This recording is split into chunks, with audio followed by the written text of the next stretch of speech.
If I understood the question, he's asking, and I only heard part of it, he's asking why are science organizations now rallying to say that there is not a conflict between religion and science? Right. Okay. Well, because realistically there isn't. I mean, we're all free to believe anything that we want, and we don't necessarily have to have a reason for our own personal beliefs. At any time that you want to state that I believe anything, you're welcome to do that. And Venom Fang X, one of the guys on YouTube once upon a time, complained that atheists were prohibiting him from saying that maybe there's a God. And I don't disagree with that. Go ahead, say so. I'll even say it with you. Maybe there is. The problem with assertions of that kind is when you drop the word maybe. When you state as fact that which is merely a personal speculation, that is something that I can only define as dishonest. You can't say that there is something until you can justify that comment.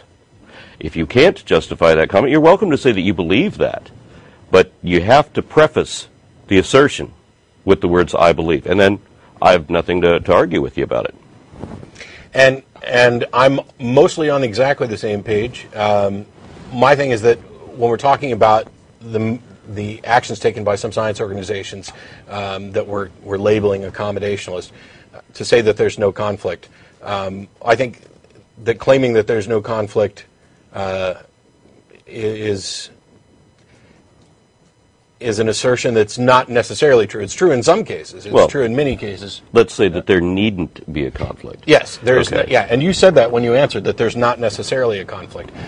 Instead, what I think we're seeing is in areas where there's clearly a conflict, where some religious organization or some theistic movement is asserting that they have some answer that is in direct opposition to the scientific evidence.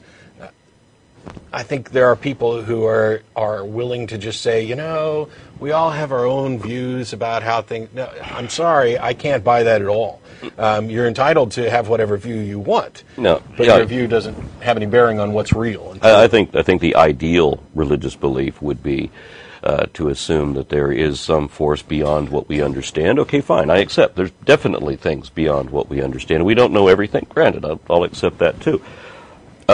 When you want to assert then that all the science that we know and all the facts that we can show are actually wrong because your particular favorite interpretation of whichever fable you most like, you know, I think that's where the problem comes in, is where it becomes dogmatic. You're defending a story against the disproof of the story. Now, it doesn't disprove God. You have to understand that whether God exists or not is irrelevant. I mean, we are still evolving apes, and the stories detailed in Genesis are still false either way.